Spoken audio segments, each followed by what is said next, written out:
Got it out. I'm clapping myself on that one.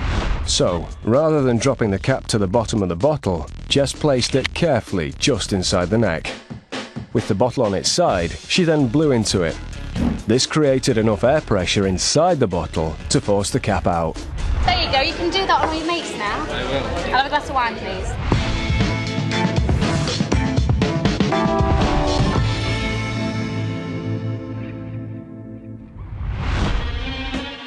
Earlier, we saw a heavily pregnant Jess stop for a well-earned rest in this cafe.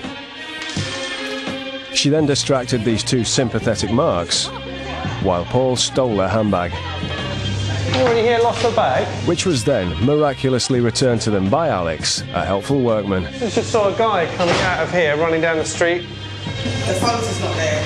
2 phones. The mark discovered that although her cards, cash and house keys were safe, both her mobile phones had been taken. But if they thought that was bad then, as we're about to see, nothing could prepare them for what was to come.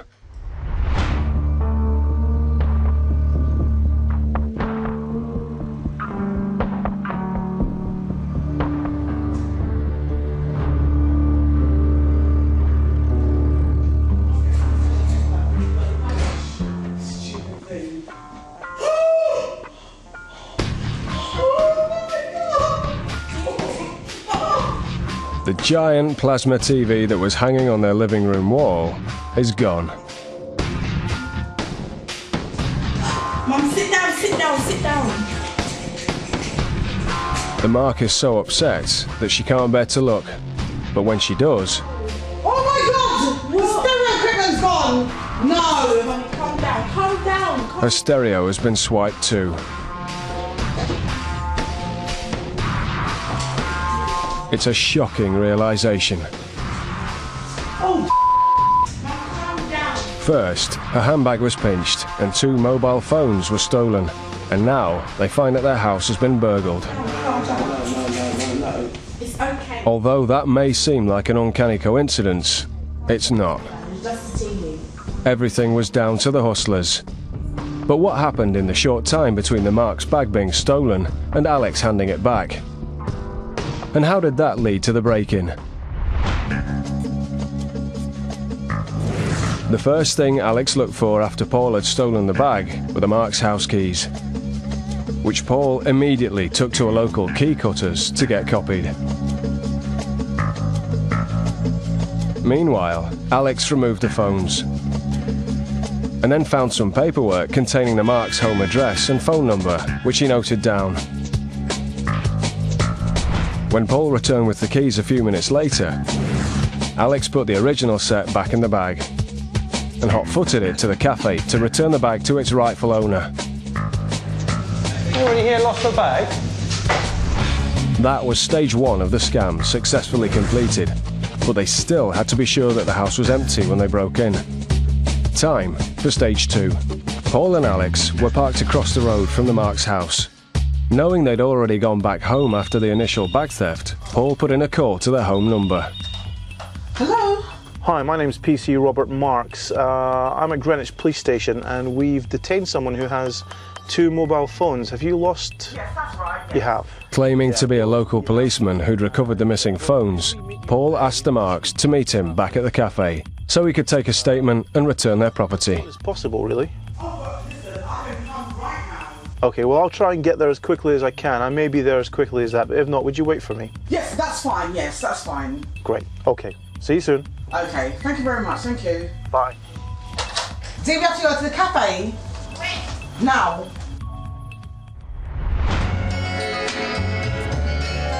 Eager to have their phones back, the Marks left the house within minutes. And as soon as they did, Alex and Paul got into position. However, to make sure they weren't caught in the act, the hustlers needed to keep a close eye on the Marks' whereabouts. That was Jess's job. But having spoken to the Marks earlier, she needed to swap one disguise for another before they saw her again. A quick change in a local shop, and the mum-to-be was transformed into a businesswoman. She took up position with her back to the cafe so she could watch for the marks arriving in the mirror.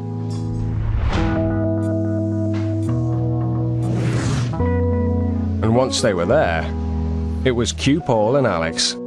They've just come in now, so I think you should go in. There was no time to lose. Paul's newly cut keys worked like a dream. And once inside, the boys headed straight upstairs to the bedroom and helped themselves to a flat-screen TV. Meanwhile in the cafe, Jess looked on as the marks settled in to wait for their policeman to arrive. Next for the boys, it was the 52-inch plasma TV from the lounge. That took some shifting. The marks were starting to wonder where their policemen and their phones had got to. Meanwhile, their top-of-the-range stereo system was on its way out the front door.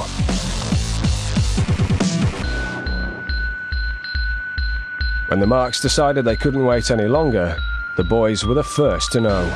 They've just left. Yeah, they're on their way back now. Okay, yeah, get out there as quick as you can, okay?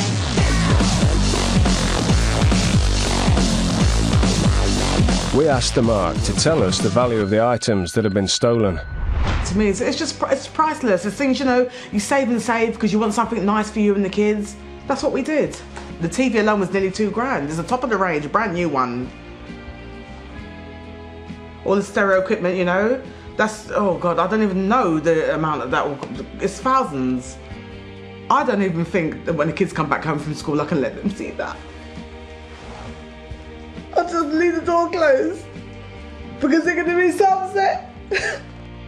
And how did she react when she found out what had really happened? Even though you told me, I'm still kind of shocked, you know, even though you're like, okay, everything's all right. I'm really shocked. I'm really, really shocked about it. I am. It's shaken me up, I'm telling you, it really has. This is a multi-layered con that plays on several aspects of human nature. First of all, there's a distraction which plays on the fact that most people would want to help a pregnant girl if she dropped the change on the floor. And when we call them and tell them that we can resolve the situation, they basically do exactly what we ask them to do in order to get their property back. Whatever the circumstances are, you should never leave your bags unattended. And if you ever do receive a phone call from somebody claiming to be from the police, then hang up and call back and make sure they verify it.